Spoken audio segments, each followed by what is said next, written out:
Welcome back, everybody. We missed you. Hope you missed us. This is Security Live Special Edition, streaming from the expo floor of AWS Reinforce in Philadelphia. I'm one of your co-hosts, Ryan Orsi, running a team of partner specialists here at AWS, joined by my most favorite co-host. I only say that to you, Margot. Yeah. That's because Rob's nowhere in sight. Is that it? Yeah, no. Where is he? Is he behind the wall again? That's creepy. My name is Margot Cronin, and I'm a security and compliance specialist SA for AWS. So I work with our partners on customer site, helping solve security problems. And it's really cool to be here today and to be here in person and meeting all of the partners face to face, which is really, really great.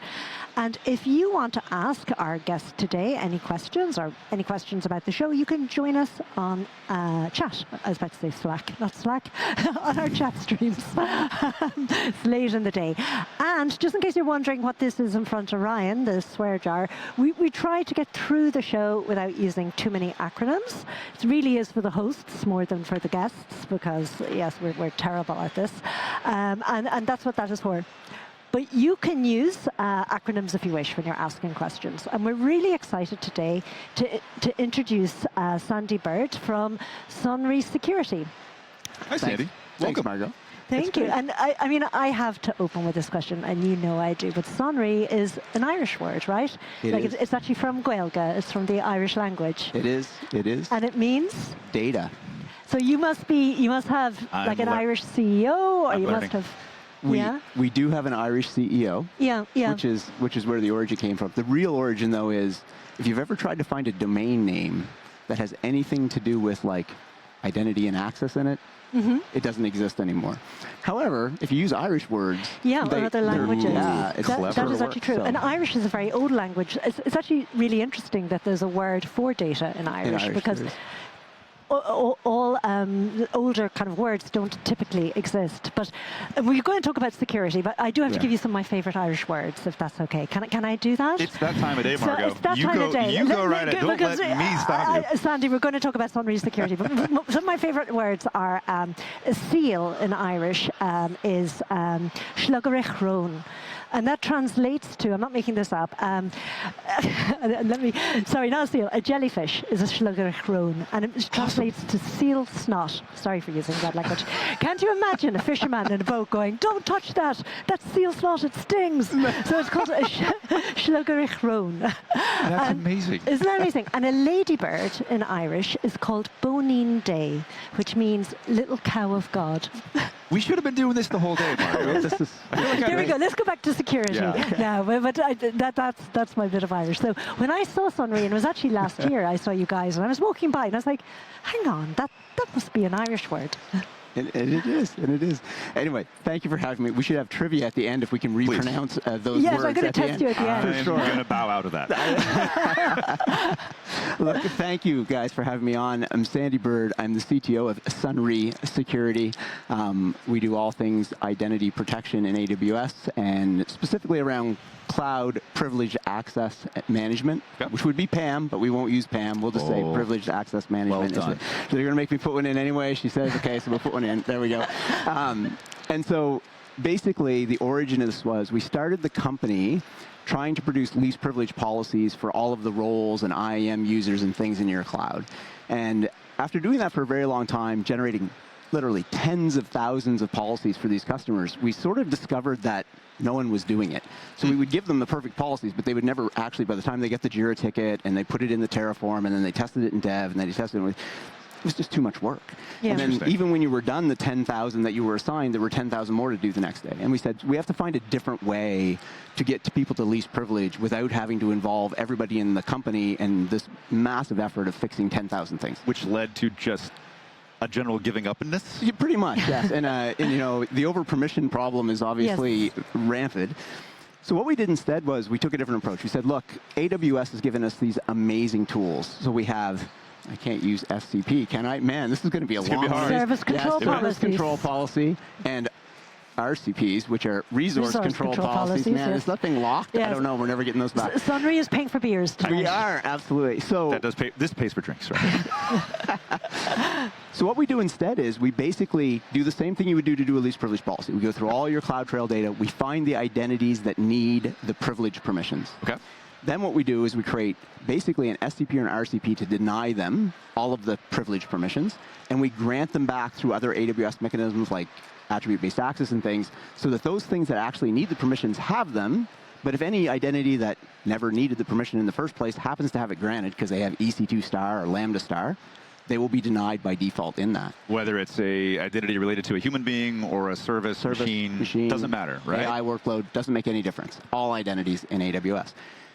But the real trick becomes we can grant those things back using permission on demand. So basically a chat ops message. You get a Slack message that says, hey, you just tried to create a VPC. Does anyone approve that? Somebody approves it. We give the permission back. And away we go. VPC counts. VPC counts? That counts, right? Oh, VPC counts. There you go. It does. Okay, one more Virtual in there. private cloud. Yeah, We're going to break the bank here in the AWS world. So. We're going clubbing. Is this the record, Margot, so far? Or have you, I missed a few shows today. We've had some bad shows. Okay, all right. Okay.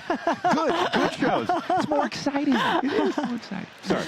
Keep going, Sandy. So that's what we do, end-to-end, as opposed to now making everybody go and put least privilege policies on everything and annoying the developers of doing it. We just build this into their workflow. We deploy these SCPs and RCPs. Okay, I can use the same ones over right after. Yes, you've paid Perfect. now. Okay. You can just use go with those. through the whole Just thing. stick with them, Sandy, the whole way through. We put those through, and then basically the teams just do what they do. When they need the permissions, they get a request in chat ops, somebody approves it, they get it back in 4 seconds, and away they go, and they continue their work. And someone's trying to create a VPC, they get a message saying, I see you're trying to do this, and then what?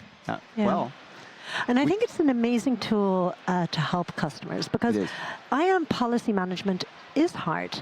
You know, there are proliferation of policies. You touched on it there. And we also have this notion of, so the acronym is, I'll pre-declare it. Sorry, you don't have to be scared. It's okay. ORBAC and ABAC, so role-based access control and attribute-based access control. Yeah. And one of the goals of ABAC was to reduce the number of policies that customers might have. But you know, they still have so many policies. And then when something isn't working, you go in and you put in more permissions. And I call those the oh my gosh policies. Like, you know, they're like, it's not working. If I put in star by star, it's going to work. And, you know, and you have this policy hanging around that you kind of might forget about. Like, or you're like, look, it only works when it's set like that. So I think it's a tool that's invaluable to customers. And again, I think your example is perfect. We've had so many times where the developer says, I tried getting it to least privilege, it didn't work, and then I added this and it still didn't work, but I put star and it works, and now we need to ship it. And what this does is it basically eliminates the really privileged permissions, but leaves the lists and the describes that aren't going to hurt anything anyway. And so it's not perfect least privilege, but it's pretty good least privilege. And it's really easy to set up and really quick to do. And through today, we've had conversations about identities and assigning privilege to identities and to machines, and now agentic AI, right? And you know, and through different shows, we've been talking about, you know, using this phrase about autonomy, then becoming more autonomous, and with that, identity and the authorization of those identities is going to be an incredibly big space. It really is, and we're going to try to show a demo.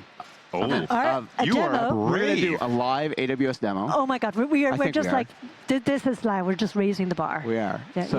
We'll let the team here see if they can flip our video over. Can we roll up the demo? Yeah. Oh, look at this. It's like we're surrounded by experts. It is. And so we have a couple things here. So we have, this is the Sonrai Cloud Permissions Firewall, we call it. Very neat name. You lean in here. Yep. And in this case, a couple things to know. So I'm going to look at the EC2 service here. And so the way this works is that we have several of the accounts in this organization protected. And this one, production's important, because that's the one we're going to use in AWS. So this is a production. And so it's protected. So only 2 identities in here can do sensitive permissions. So Amir and I can. Okay. So if I did something, I would be able to do something. But, you know, there's certainly no agentic AI stuff going on there. And so we're protecting all these permissions. So classic EC2 stuff, you know, create VPC as an example is a good one. We're going to use that in a minute.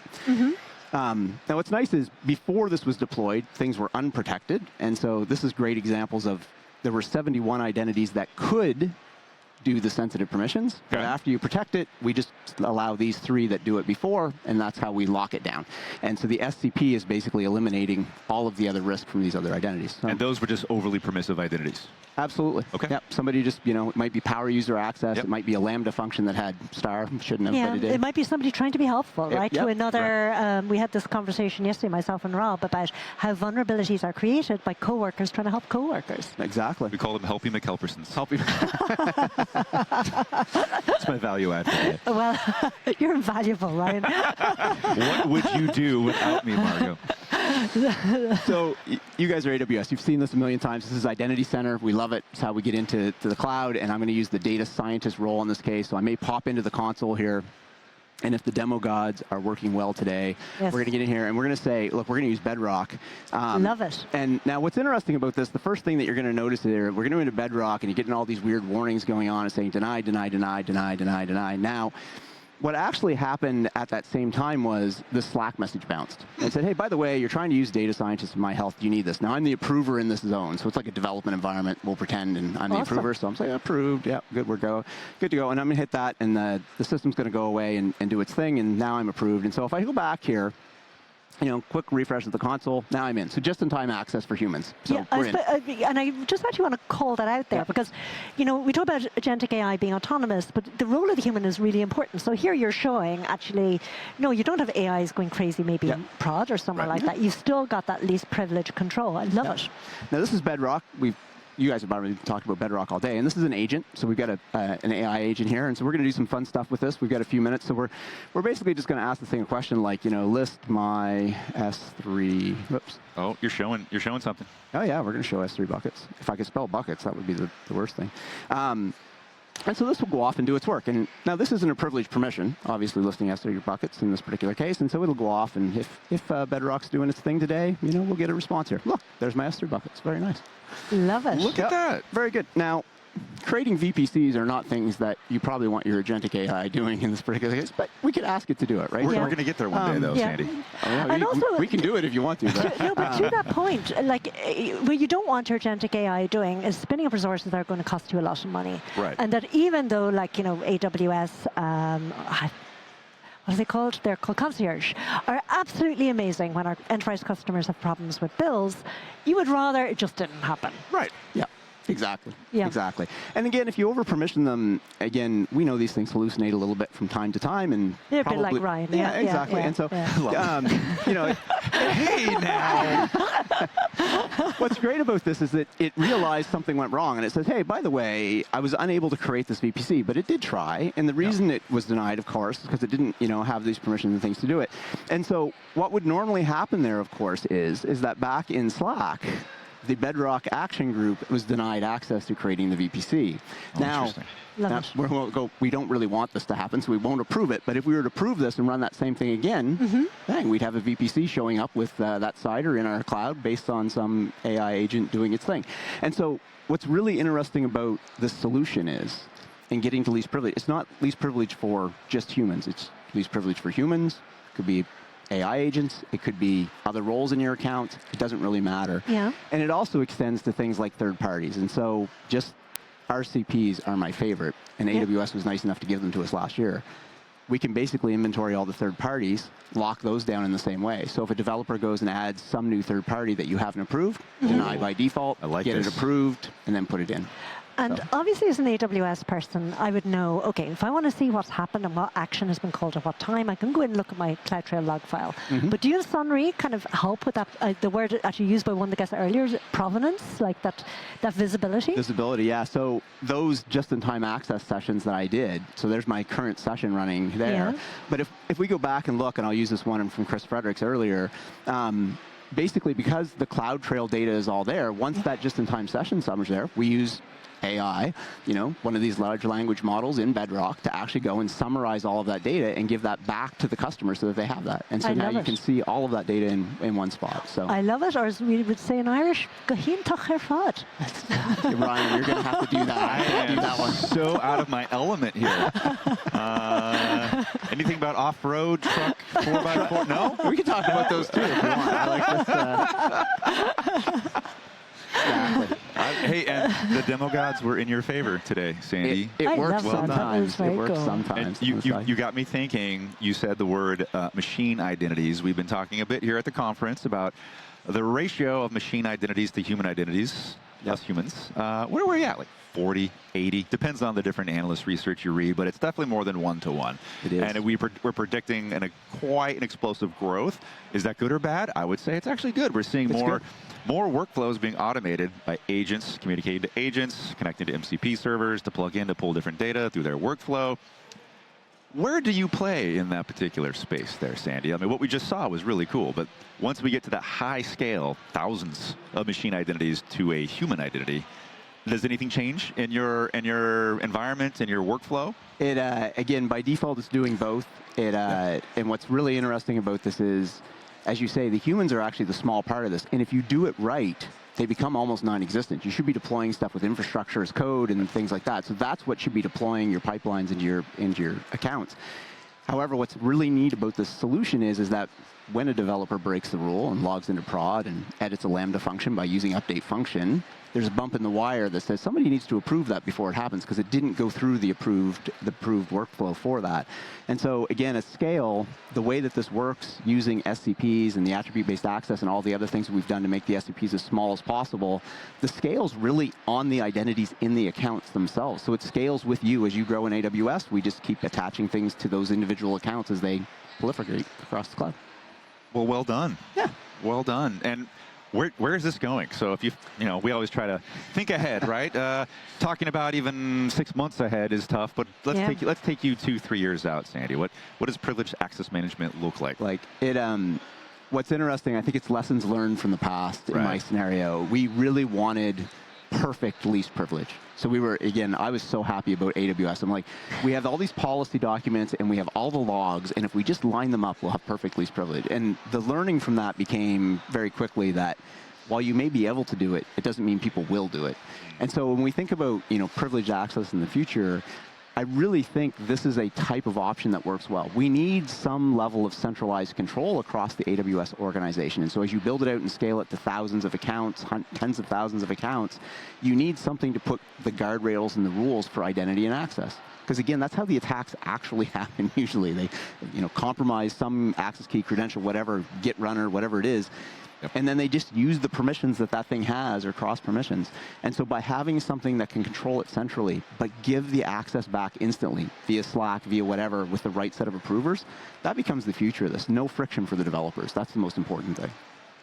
That's really cool. What kind of questions are you getting from customers as they come by your booth here? What are people interested in? Good one. Again, you think about us as this, cloud privileged access management vendor. We're doing all this permission stuff, but in the corner of our booth, it's not even highlighted very well. It says helping you with SCPs and RCPs, and that's what everybody wants to talk about. Really? How do you help with SCPs? Those are really complicated. And, that's interesting to know, actually. It's been a great show for that. We spent a lot of time talking about SCPs and RCPs with people today, and how you would implement these things at scale and how you deploy these things across your cloud. So, what tip do you give to customers with it? And actually, maybe then we should describe what an SCP is.